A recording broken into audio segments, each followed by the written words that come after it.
Hello students, welcome back to somehow technical classes. अभी हम पढ़ रहे हैं एसएससी जेईई मैकेनिकल सिविल के लिए क्रैश कोर्स, जिसमें हमारा सब्जेक्ट चल रहा है फ्लूइड मैकेनिक्स। आज हमारे फ्लूइड मैकेनिक्स का लास्ट लेक्चर है। आज हमारा एफएम खत्म हो जाएगा पूरा। आई होप अब अभी तक सारे सब लेक्चर देखते हो, साथ में पढ़ रहे हैं। अगर कुछ छूट गया है या आप नहीं पढ़ पा रहे थे तो आप प्लीज कंटिन्यू कर लीजिए। ये क्रैश कोर्स आपकी ऑब्जेक्टिव एग्जामिनेशंस के लिए इनफ है। आप बस लेक्चर देखिए और प्रैक्टिस कीजिए, दैट्स इट। तो शुरू करते हैं। आज हमारा जो लास्ट टॉपिक है जो कि फोर्सेस ऑन सबमर्ज्ड बॉडी। तो शुरू करने से पहले अगर आप आज पहली बार देख रहे हैं तो प्लीज सब्सक्राइब द चैनल, और अगर आप हाथ में हैं तो प्लीज शेयर इट। और अगर आपके कुछ रिव्यूज हैं या कुछ सजेशंस हैं या कुछ आपको डाउट्स हैं तो प्लीज कमेंट ऑन करो। So let's start. हमने कल पढ़ा था boundary layer theory, right. Boundary layer theory में मुझे एक चीज और बतानी थी आपको। एक टॉपिक होता है छोटा सा कि सेपरेशन ऑफ बाउंड्री लेयर।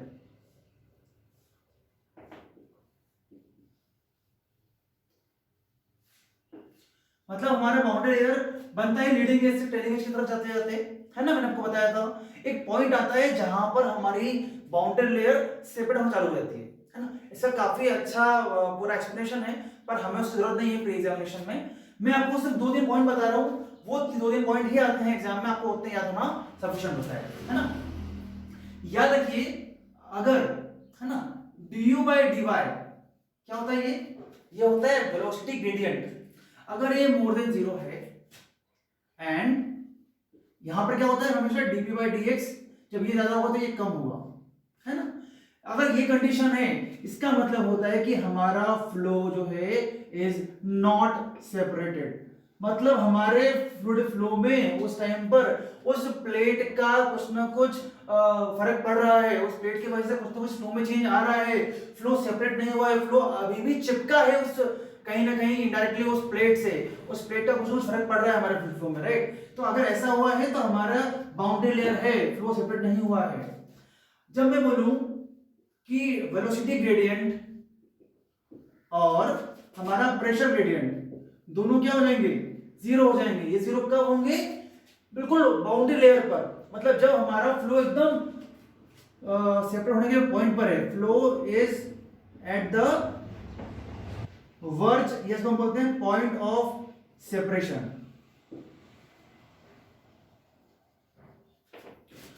और अगर मैं कहूं कि if du by dy is less than 0 and pressure gradient जो है दैट इज मोर देन 0, तो हम बोलेंगे कि फ्लो इज सेपरेटेड। मतलब अब हमारी बाउंड्री लेयर नहीं बन रही है।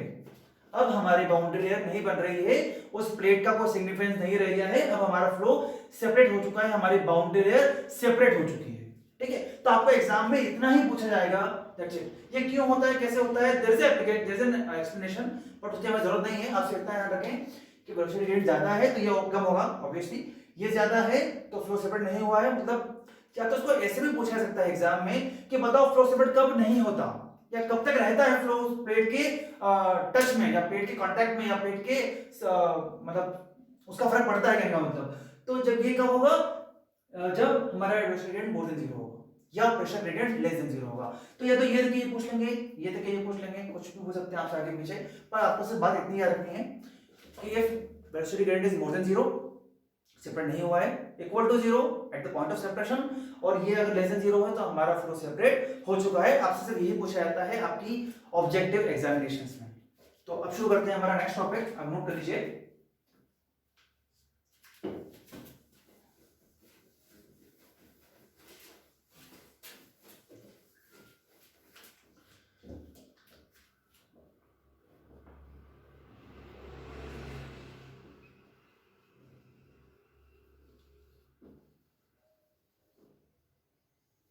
Forces on submerged body. देखो बॉडी सबमर्ज्ड है, मतलब बॉडी डूबी हुई, जैसे ये है, ये बॉडी आसपास जो एयर है उसमें डूबी हुई है, सबमर्ज्ड बॉडी है। हमने पहले भी पढ़ा था ये केस, कब आपको याद होगा चैप्टर नंबर 3 में, हाइड्रोस्टैटिक फोर्सेस। पर वहां पर हमारा फ्लूइड क्या था, रेस्ट पर था। हम पढ़ रहे हैं डायनामिक्स में, तो डायनामिक्स में जब हम बात करते हैं फोर्सेस की भी, है ना। तो बताओ कि सबमर्ज्ड बॉडी जब है तो सबमर्ज्ड बॉडी के केस में जो फोर्स लगते हैं वो कितने लगते हैं, ये बात कर रहे हैं हम, है ना, जब हमारा मूविंग फ्लूइड है।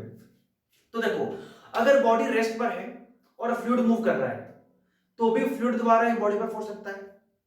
अगर फ्लूइड रेस्ट पर है और बॉडी मूव कर रही है तो भी फ्लूइड द्वारा ही बॉडी पर फोर्स लगता है। अगर दोनों मूव कर रहे हैं, फ्लूइड भी मूव कर रहा है, बॉडी भी मूव कर रही है, तो भी फ्लूइड द्वारा ही फोर्स लगता है बॉडी पर। मतलब किसी भी केस में there is some force by the fluid acting on the body.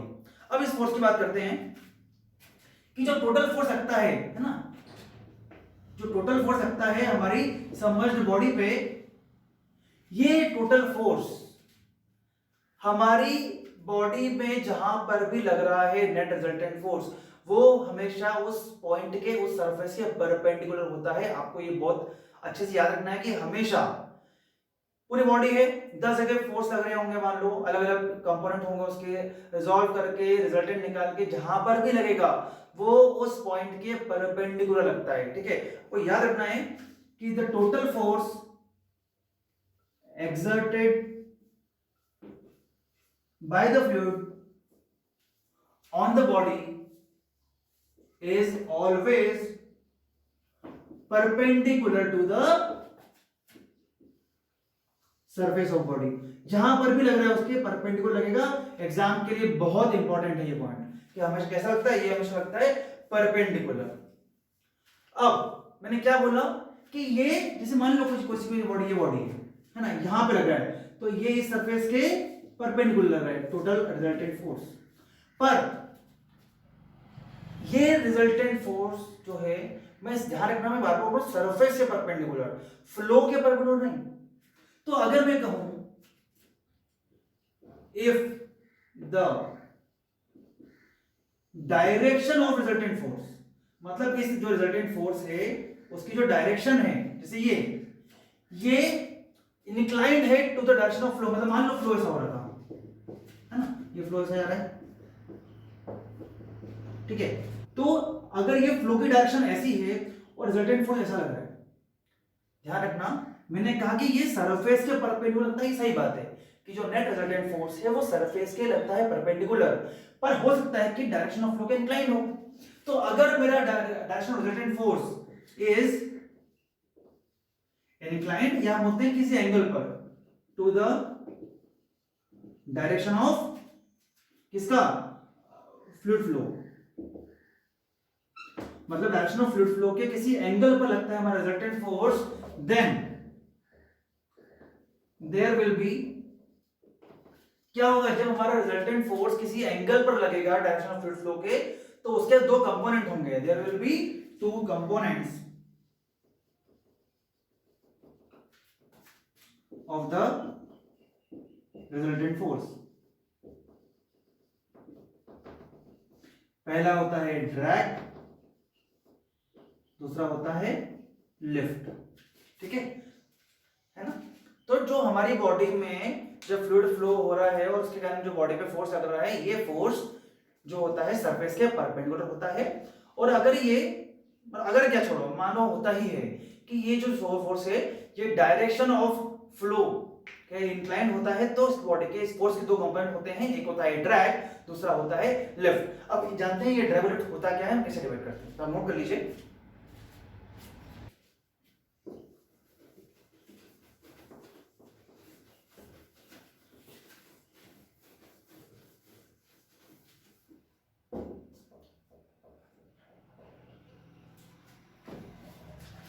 मान लो कुछ ये बॉडी है ना, उस पे ये सरफेस है और नेट रिजल्टेंट फोर्स है, ये रिजल्टेंट फोर्स है ना, और मेरा बॉडी का जो डायरेक्शन है वो ये फ्लूइड फ्लो का।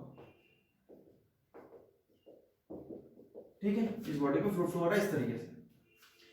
अब डायरेक्शन ऑफ फ्लो तो ये है, रिजल्टेंट फोर्स लग रहा है ऐसे, तो इसके दो कंपोनेंट निकालूंगा मैं, एक ऐसा और एक ऐसा, हॉरिजॉन्टल वर्टिकल। इस हॉरिजॉन्टल कंपोनेंट को मैं बोलता हूं, बताता हूं नाम क्या है, एक मिनट है ना, ये दो बन जाएंगे इसके। पहला हम पढ़ते हैं ड्रैग। ये क्या होता है, टोटल फोर्स का वो कंपोनेंट जो हमारे बॉडी के पैरेलल होता है। तो ये क्या है, द कंपोनेंट ऑफ फोर्स या the component of total force which is in the direction of motion. मतलब अगर डायरेक्शन मोशन क्या है, मोशन ऑफ द फ्लूइड मान लेता हूं। तो अगर हमारा फ्लूइड फ्लो इस तरह से कर रहा है तो उस रिजल्टेंट फोर्स का कंपोनेंट इसी डायरेक्शन में, इसे हम बोलते हैं ड्रैग फोर्स, है ना, कॉल्ड एज ड्रैग फोर्स। तो ये हो गया हमारा ड्रैग फोर्स। सेकंड होता है हमारा लिफ्ट। तो लिफ्ट क्या, रिजल्टेंट फोर्स का वो कंपोनेंट जो हमारे डायरेक्शन ऑफ फ्लो के परपेंडिकुलर है। तो सेम डेफिनेशन क्या बोलूंगा मैं इसको कि द कंपोनेंट, किसका कंपोनेंट, टोटल फोर्स का, इन डायरेक्शन परपेंडिकुलर, किसके perpendicular, perpendicular to the direction of fluid flow. तो ये हो जाएगा हमारा लिफ्ट फोर्स एफ एल। तो रिजल्टेंट फोर्स जो होता है उसके दो कंपोनेंट होते हैं, ड्रैग और लिफ्ट। ड्रैग होता है हमारे फ्लूइड फ्लो की डायरेक्शन का कंपोनेंट, और लिफ्ट जो हमारे फ्लूइड फ्लो के परपेंडिकुलर डायरेक्शन में जो कंपोनेंट होता है उसे हम बोलते हैं लिफ्ट। अगर मैं आपसे बात करूं रिजल्टेंट फोर्स की, तो ये क्या होता है आपको पता है कि सर हमेशा हम ये करते हैं, मैकेनिक्स में पढ़ते आ रहे हैं, drag force plus lift force, और अगर डायरेक्शन पूछी जाए तो ये क्या होता है F L by F D, ठीक है, कितने एंगल रहता है। तो ये होता है बेसिक ड्रैग लिफ्ट। आपसे एग्जाम में ड्रैग पूछा जाता है, क्या डेफिनेशन है, लिफ्ट पूछा जाता है, ये पूछा जाता है, ये पूछा जाता है, डायग्राम देख पूछ सकते हैं कि कौन सा लिफ्ट कौन सा ड्रैग, है ना। ध्यान रखना किसके एस्पेक्ट में बोल रहा हूं, direction of motion of fluid की बात कर रहा हूं या फ्लूइड फ्लो की बात कर रहा हूं, एक ही बात है सर, है ना। हम बात कर रहे हैं कि फ्लूइड फ्लो की डायरेक्शन कैसी है, उसके रिस्पेक्ट में बात करते हैं कि हॉरिजॉन्टल और वर्टिकल, ठीक है, अगर वो इंक्लाइंड है हमारे रिजल्टेंट फोर्स की डायरेक्शन में, ठीक है। तो आइए आगे बढ़ते हैं, नोट कर लीजिए आप।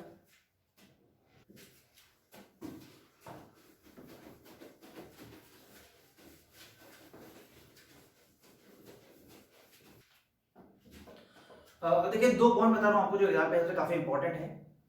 अगर मैं कहूं कि टोटल फोर्स की डायरेक्शन ही बॉडी के फ्लोट या बॉडी या फ्लूइड फ्लो के डायरेक्शन में ही है, कहने का मतलब अगर मैं कहूं कि जो रिजल्टेंट फोर्स की डायरेक्शन है और जो डायरेक्शन ऑफ फ्लूइड फ्लो है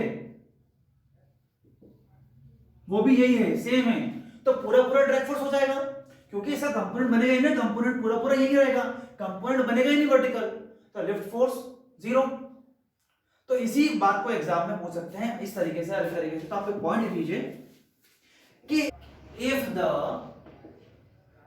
एक्सिस ऑफ किसकी, हमारी बॉडी की, इज पैरेलल टू द, किसके पैरेलल, हमारे फ्लूइड फ्लो के, तो parallel to the fluid flow. अगर ऐसा हुआ कि हमारी एक बॉडी की एक्सिस फ्लूइड फ्लो के डायरेक्शन के पैरेलल ही है, मतलब सेम डायरेक्शन में है,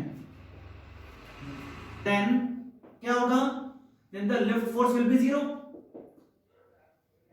lift force लिख देता हूं उसको,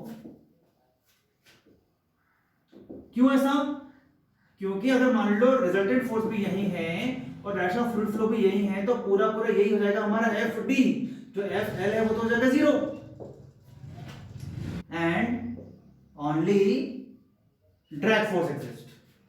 तो आपसे ये बात एग्जाम में पूछ सकती है कि लिफ्ट फोर्स कब जीरो होता है, जब हमारी बॉडी की एक्सिस है ना और हमारे डायरेक्शन ऑफ फ्लूइड फ्लो दोनों सेम ही डायरेक्शन में हो, तो हम बोलेंगे कि वो क्या है, हमारा लिफ्ट फोर्स में जीरो होगा और सिर्फ और सिर्फ ड्रैग फोर्स रहेगा, ठीक है।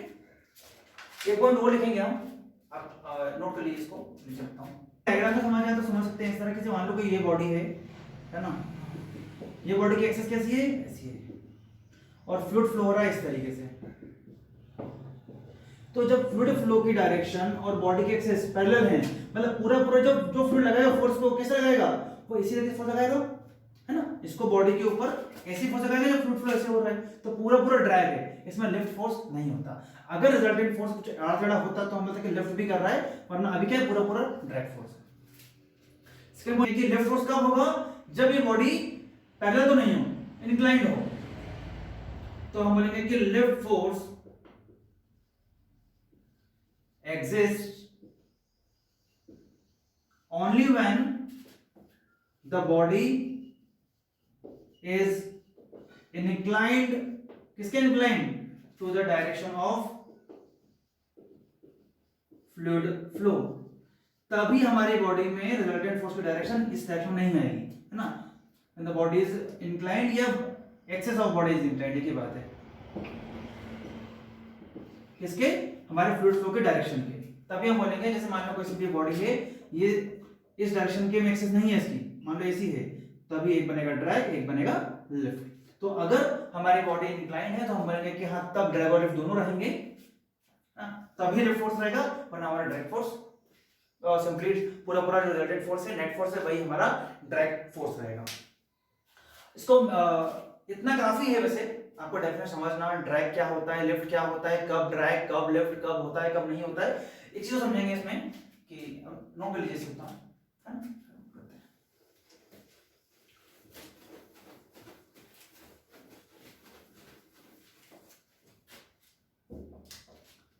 ना। मान लो कोई बॉडी है ना, उस पर मैंने बताया जैसे कि ये है, ये लग रहा है नेट फोर्स। तो ये जो नेट फोर्स होता है ना, मतलब मैंने मान लो कि यहां पर लग रहा है मेरा, ये हो गया FL परपेंडिकुलर में, और ये हो गया FD, है ना, मान लो समझने के लिए। तो ये जो होता है फोर्सेस, ये मेनली हम मानते हैं दो चीजों के कारण, एक विस्कोसिटी यानी शियर फोर्स के कारण शियर स्ट्रेस लगता है, और एक हमारा प्रेशर के कारण। तो प्रेशर और शियर स्ट्रेस दोनों की बात करेंगे। मान लो कि इसका एंगल जो है वो यहां से थीटा है ना। तो बात करूं मैं FD की, ड्रैग फोर्स की, तो सर क्या होता है, देखो जो प्रेशर फोर्स है हमारा वो लगेगा इस तरीके से, प्रेशर इनटू dA, है ना, क्योंकि वो लगता है हमेशा सरफेस के परपेंडिकुलर। और जो शियर लगेगा वो लगता है हमेशा हमेशा इस तरीके से, है ना, क्यों, क्योंकि वो लगता है हमेशा सरफेस के पैरेलल। ठीक है, अब इस PDA को देखो मैं कंपोनेंट करूंगा इसके इस डायरेक्शन में, तो ये हो जाएगा PDA cos थीटा, है ना, ऐसा लग रहा है, तो ये हो जाएगा PDA sin थीटा।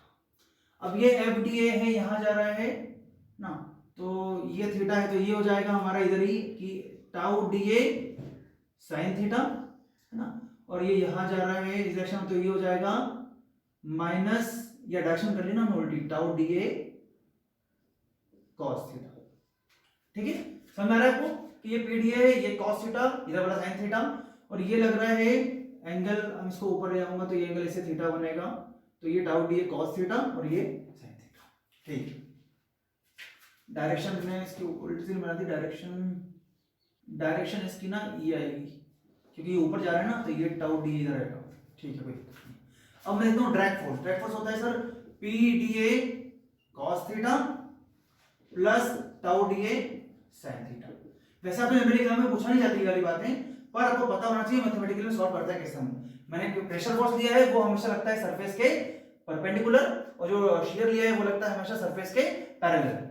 और अगर बात करो लिफ्ट की, तो लिफ्ट क्या हो जाएगा सर, ये बात कर रहा हूं, तो ये हो जाएगा tau DA cos theta minus PDA sin theta. तो ये मैथमेटिकल फॉर्म हो गया, अगर आपसे पूछ लिया जाए तो आपको पता होना चाहिए। ठीक है, तो ये ड्रैग फोर्स। अब देखो आपसे स्पेशल पूछ सकते हैं कि ये क्या है, तो ये हमारा प्रेशर ड्रैग, जो प्रेशर की वजह से ड्रैग हो रहा है, ये हमारा शियर ड्रैग, या इसी को हम बोलते हैं फ्रिक्शन ड्रैग। ये हमारा शियर या फ्रिक्शन लिफ्ट, और इसे हम बोलते हैं प्रेशर लिफ्ट, है ना। तो हो सकता है एग्जाम में अगर पूछ लिया जाए तो आप कर सकते हैं, कोई दिक्कत नहीं है। अब हम कुछ और बातें पढ़ेंगे, है ना। अब एक कुछ टर्म्स आती हैं एग्जाम में, होता है कि एक होता है कोएफिशिएंट ऑफ ड्रैग, तो इसमें दो चीजें होती हैं, लोकल कोएफिशिएंट और एवरेज कोएफिशिएंट। आइए देखते हैं।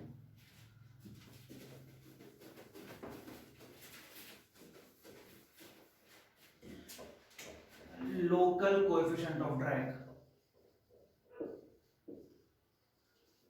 इसके डेफिनेशन एग्जाम पूछ सकते हैं आपसे, तो लिखेंगे हम कि it is the ratio of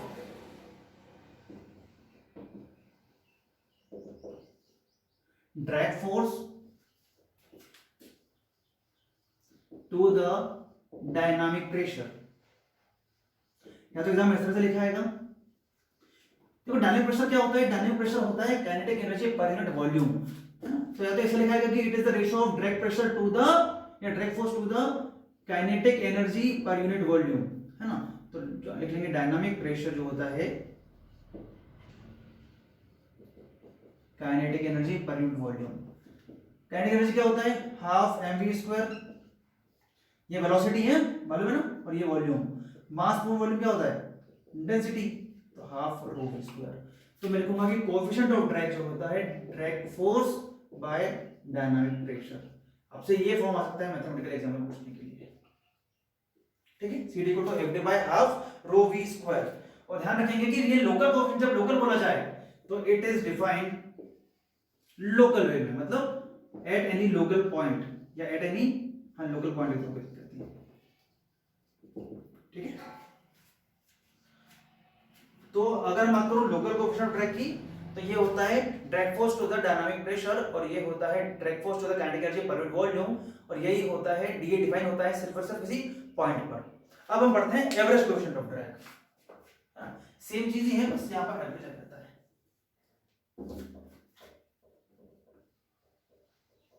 तो एवरेज कोएफिशिएंट क्या होता है, it is the ratio of drag force to the product of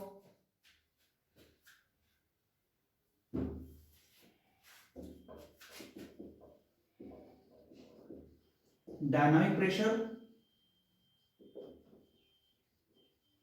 and area. Dynamic pressure और एरिया का मतलब ये हो जाएगा FD upon this into area, ठीक है। तो इट इज डिफाइंड किसी पॉइंट पर नहीं, बट ऑन द या for the entire plate.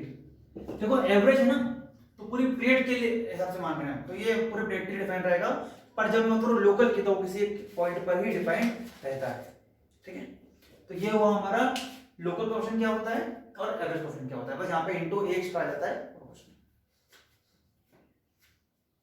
Next है हमारा, ना ये सब प्री लाइफ कुछ क्वेश्चंस हैं जो बन सकते हैं आपसे, ड्रैग, अबाउट टू लेफ्ट, तो ये छोटी छोटी बातें कोई नहीं है। खुद ही स्ट्रीमलाइंड बॉडी क्या होती है देखते हैं।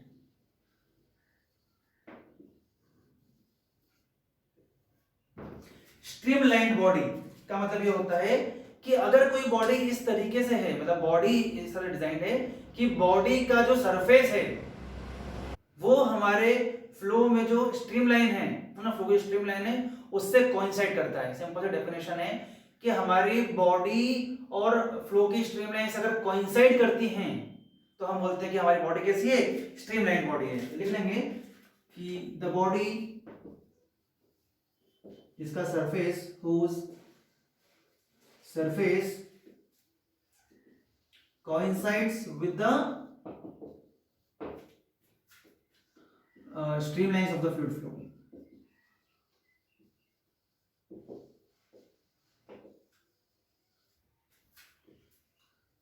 है ना, मतलब बॉडी सिमेट्रिक है, हम ऐसा बोल सकते हैं कि इस तरह से डिजाइन है कि स्ट्रीमलाइन फ्लो जो हो रहा है वो स्ट्रीमलाइन और बॉडी का सरफेस एक जैसा है, तो हमारी बॉडी क्या है, बॉडी को बहुत स्मूथली फ्लो करेगा। बॉडी में टर्बुलेंस कम होगी फ्लूइड फ्लो में, उसमें बहुत कम एज इंटरफेरेंस होगा रैंडमली, बट स्मूथली फ्लो करेगा क्योंकि बॉडी का एक्सेस और स्ट्रीमलाइन दोनों पैरेलल है, आराम से स्मूथली फ्लो होगा, है ना। तो इसमें क्या होगा कि जो टोटल ड्रैग फोर्स होगा, ड्रैग तो होगा,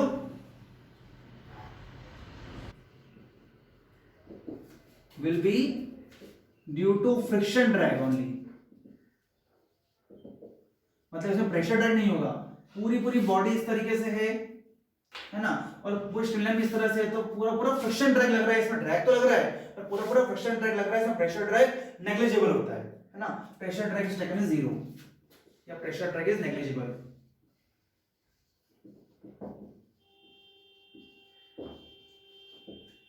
ध्यान रखेंगे कि जब हमारी बॉडी स्ट्रीमलाइन बॉडी है, मतलब वो स्मूथली फ्लो कर रहा है, इसमें कोई कुछ एक्स्ट्रा इंटरफेरेंस नहीं है या रैंडमनेस नहीं है, तो इसकी बाउंड्री लेयर वो सेपरेशन आसानी से नहीं होता।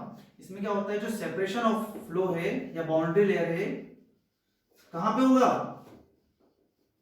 Take place at trailing edge, last में एकदम take place eight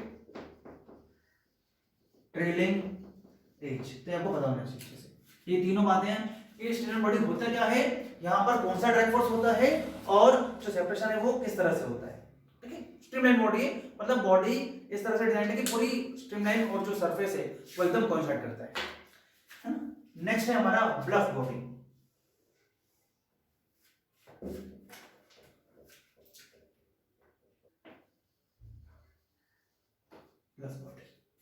bulb body क्या होता है? जिसका सरफेस डज नॉट कोइंसाइड, जो एकदम स्ट्रीमलाइन के कोइंसाइड नहीं करता, स्ट्रीमलाइन के पैरेलल नहीं होता है ना, जो उसको बोलते हैं ब्लफ बॉडी। इसमें क्या होता है? Will be due to friction drag and pressure drag both, दोनों होता है इसमें, जैसे हमने पहले बताया था आपको। और प्रेशर ड्रैग होता है will be more than friction drag. इस केस में प्रेशर ड्रैग ज्यादा होता है, आपको ये भी ध्यान रखना है। ये सभी क्वेश्चन बन सकते हैं ऑब्जेक्टिव में आपके, ठीक है। और इसमें क्या होता है? इसमें डिपेंड करता है कि बाउंड्री का सेपरेशन कहां हो रहा है। हम नहीं बोल सकते इस तरह से कि ट्रेलिंग एज पे होगा या कहां पर होगा, वो डिपेंड करता है कि हमारा फ्लूइड फ्लो कैसा है, हमारी बॉडी जो ब्लफ है वो किस तरीके से। तो ब्लफ बॉडी क्या होता है? जिसमें सरफेस कोइंसाइड नहीं करता। टोटल ड्रैग फोर्स होता है वो फ्रिक्शन ड्रैग और प्रेशर ड्रैग दोनों होते हैं उसमें, पर प्रेशर ड्रैग बहुत ज्यादा होता है प्रेशर ड्रैग से, है ना। अब मैं कुछ बातें लिख पा रहा हूं जो आपको याद होनी चाहिए, ये नोट कर लिया। हम एकदम लास्ट मोमेंट पे आ गए हैं। एग्जाम में आता है ये कई बार ऑब्जेक्टिव में, drag on a sphere. Spherical body है तो ड्रैग क्या होता है? तो जो टोटल ड्रैग है वो होता है कुछ फ्रिक्शन की वजह से, एक होता है फ्रिक्शन ड्रैग और एक होता है प्रेशर की वजह से, तो होता है प्रेशर ड्रैग, ठीक है। तो स्फीयर में भी इनकी वजह से होगा, एक फ्रिक्शन की वजह से होगा, एक प्रेशर की वजह से होगा, है ना। ये जो होता कितना है टोटल ड्रैग? तो ये होता है total 3 pi mu D you. Exam में जरूर आता है कि तो स्फीयर में ड्रैग कितना होता है? तो 3 पाई म्यू डी यू। अगर मैं बात करूं इसकी फ्रिक्शन ड्रैग की, तो ये होता है 2/3 ऑफ टोटल ड्रैग और ये होता है 1/3 ऑफ टोटल ड्रैग।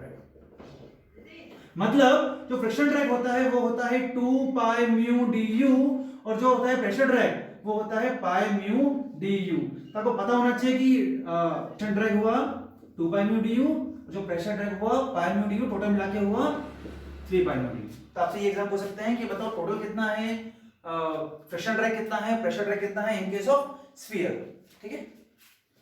तो ये इंपॉर्टेंट था एग्जाम के लिए।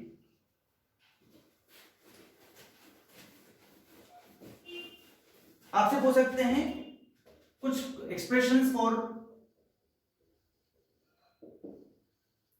Coefficient of drag. तो मैं सारे लिखूंगा पर कुछ ध्यान रखेंगे कि CD जो होता है वो होता है 24/RE। ये कब होगा? जब रेनॉल्ड्स नंबर हमारा बहुत ही कम 0.2 से भी कम होगा, तो हम बोलेंगे कि ये होता है, इसी को हम बोलते हैं स्टोक्स लॉ, ठीक है। फिर अगर 0.2 से RE ज्यादा हुआ 5 तक, तो हम बोलते हैं कि CD जो होता है वो होता है 24/RE 1 + 3/16R। वैसे एग्जाम में नहीं पूछा जाता है, इसमें ज्यादा लिखा नहीं रहा हूं, तो छोटे बहुत चीजें आपको याद रखना कर लीजिए, आपको दिक्कत नहीं।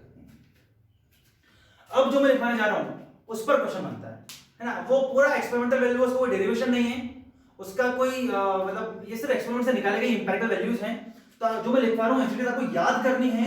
एग्जाम में कई बार आई है, गेट, ईएस, एसएससी, आरआरबी सब में आ चुका है क्वेश्चन, ठीक है। देखिए हम पढ़ रहे हैं द वेरी इंपॉर्टेंट ब्लॉशियस इक्वेशन। इस पे क्वेश्चन नहीं बनता जनरली, पर आपसे लंबा क्वेश्चन नहीं बनता, कोई मेन क्वेश्चन नहीं बनता, पर आपसे प्री में इसके ऊपर क्वेश्चन पूछा जाता है।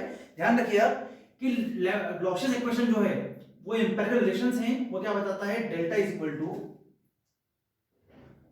4.99 REx, मतलब x के रिस्पेक्ट में ना, इसको लिखता हूं मैं इधर, ये x अपॉन अंडर रूट में REx, है ना। ये इसको लिखता हूं मैं सिंपल 5x बाय REx।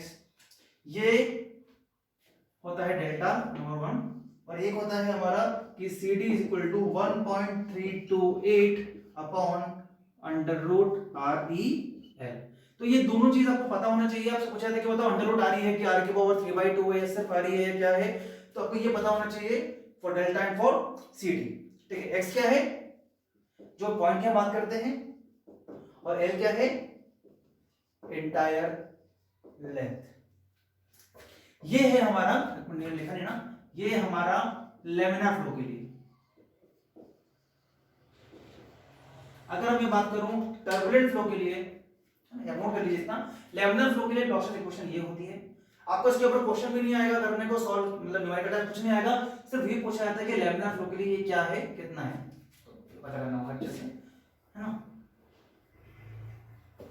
बात करो टर्बुलेंट फ्लो की,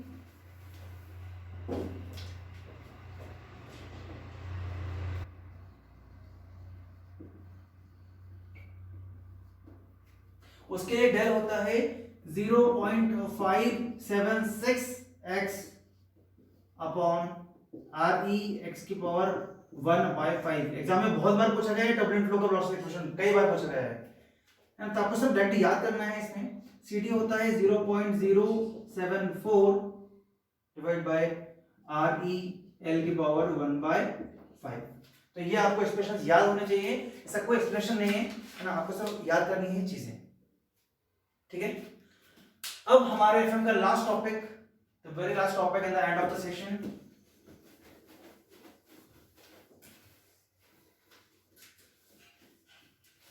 हम पढ़ते हैं अबाउट कंप्रेसिबल फ्लूइड्स।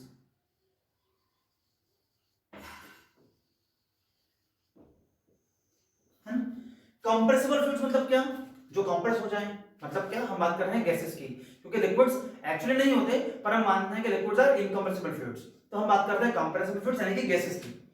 तो इसमें कुछ फॉर्मूले पूछे जाते हैं एग्जाम में आपसे, तो वेलोसिटी ऑफ, हम बात करते हैं साउंड की, या जो हाई प्रेशर वेव्स हैं उसके इक्विवेलेंट होती हैं प्रेशर वेव।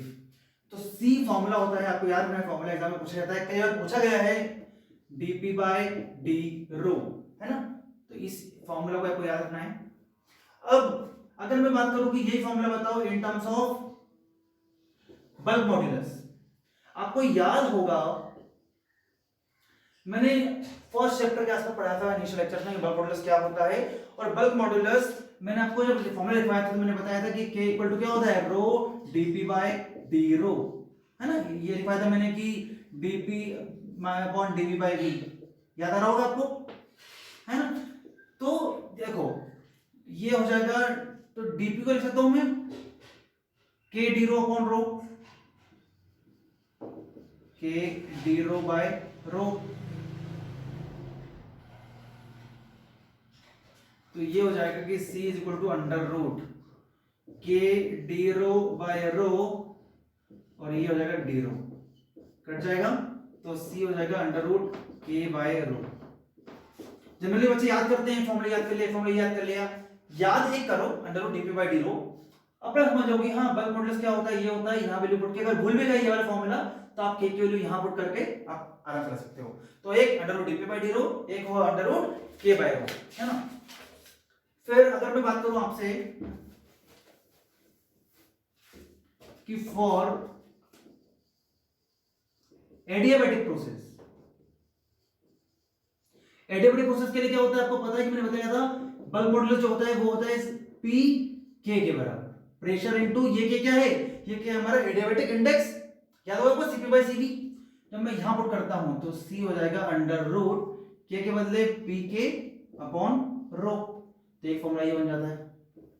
ठीक है, अब आपको कुछ लोग इसको K के बदले गामा रखते हैं, तो हम ये हो जाएगा हमारा, है ना, P गामा बाय रो, एक ही बात है, पर एग्जाम में आ सकते हैं इसलिए बता रहा हूं, कोई दिक्कत नहीं। हमें पता है गैस इक्वेशन क्या होती है sir, PV equal to mRT, तो P equal to m by v RT, तो P equal to rho RT, तो P बाय रो क्या हो जाता है RT, यही चीजें पुट करता हूं यहां, तो जो C निकलता है वो हो जाता है P बाय रो के बदले गामा, ये मतलब सॉरी RT, तो ये हो जाएगा KRT या गामा RT। पर ध्यान रखना ये है एडियाबैटिक प्रोसेस के लिए चल रहा है, ये सब चीज, है ना, क्यों, क्योंकि हमने ये जो रखा है P बाय रो RT किसमें रखा है, एडियाबेटिक इक्वेशन में रखा है, तो ये बनेगा सब एडियाबेटिक के लिए। तो सिंपली क्या होता है k बाय रो ये या भाई इतना ही काफी है। पर अगर आपसे पूछा जाए एडियाबेटिक के लिए तो पूछा जाता है गामा टी। आपको कुछ भी नहीं गिवन हो एग्जाम में और ऑप्शंस में ये हो तो आपको मानना है कि हाँ एडियाबेटिक प्रोसेस की बात कर रहा हूँ। जनरली एग्जाम में ये आता है अपना गामा टी या पी आर टी या के आर टी का मतलब सॉरी। खत्म होता है कंप्रेसिबल फ्लूइड्स, यही खत्म होता है हमारा डायनामिक्स और यही खत्म होता है हमारा fluid mechanics. So in the crash course series I have completed the very important first chapter of yours, first subject of yours, that is fluid mechanics. I hope आप सभी लोग साथ में पढ़ रहे होंगे अभी तक अच्छे से, आपने क्वेश्चन भी प्रैक्टिस किए होंगे। अगर फिर भी कुछ छूट गया है तो अभी कीजिए, इतना पढ़ना। आपके आधे आधे घंटे पौन घंटे के लेक्चर जो है, आज 23rd लेक्चर है और 23rd लेक्चर मतलब अप्रोक्सीमेट 11-12 घंटे। तो अगर आप सिर्फ देखते भी हैं अच्छे से और थोड़ा क्वेश्चन प्रैक्टिस किया तो आई थिंक कि एक दिन में आपका एक सब्जेक्ट से, 1-2 दिन में एक सब्जेक्ट खत्म हो जाएगा अच्छे से, और जो कि काफी ज्यादा वेटेज रखता है आपकी एसएससी एग्जामिनेशन में और दूसरे एग्जामिनेशन में भी। स्पेशल मैकेनिकल के लिए तो एफएम का काफी ज्यादा वेटेज है। तो आई होप कि आप पढ़ाई कर रहे हैं अच्छे से। मैं पहले भी बोल चुका हूं, मैं आज फिर बोलता हूं कि लॉकडाउन है, आई अंडरस्टैंड कुछ सिचुएशन हो सकता है, आई अंडरस्टैंड, पर पढ़ाई करते रहो। 5 महीने बाद, 4 महीने बाद, 6 महीने बाद जब सब कुछ सही हो जाएगा, जब एग्जाम आ जाएंगे, तब ऐसा नहीं होना चाहिए कि यार पढ़ लेते ना तो अच्छा होता, कि यार उस समय सही पढ़ लेते, वो टाइम का यूटिलाइज कर लेते तो आज हमारी कुछ प्रिपरेशन हो चुकी होती, आज हम फ्री होते। उस समय सिर्फ पढ़ना, अभी अगर आप बिल्कुल नहीं पढ़ रहे हैं तो उस समय आपका रिवीजन करना भी बहुत भारी पड़ जाएगा, क्योंकि उस समय सब कुछ भूल चुके हो गए आप इतने लंबे टाइम के बाद। तो I would like to suggest you कि आप पढ़ते रहो, कम पढ़ो, उसका एक लेक्चर 2 लेक्चर देख लो अगर आपने बिल्कुल भी नहीं देखे हैं तो, पर पढ़ते रहो, डेली प्रैक्टिस करते रहो। एंड आई होप इस बात को पढ़ोगे अच्छे से and wish you good luck. So will start new subjects very soon. Okay, keep studying. Thank you so much for being with me in the series, है ना, एंड सपोर्टिंग दिस चैनल। और please मैं आपसे request भी करना चाहूंगा कि क्योंकि एक नया इनिशिएटिव है आप लोगों की हेल्प करने का, सभी लोगों की हेल्प करने का, फॉर फ्री ऑब्वियसली, तो please subscribe it, support it, share it, so that channel भी ग्रो करेगा, मुझे भी मोटिवेशन मिलेगा कि मैं और आपको इस तरह से लेक्चर प्रोवाइड करूं ताकि आपके एग्जाम की प्रिपरेशन में आपको हेल्प मिल सके। So keep studying, keep practising, take care, stay home, stay safe, stay healthy. Thank you so much.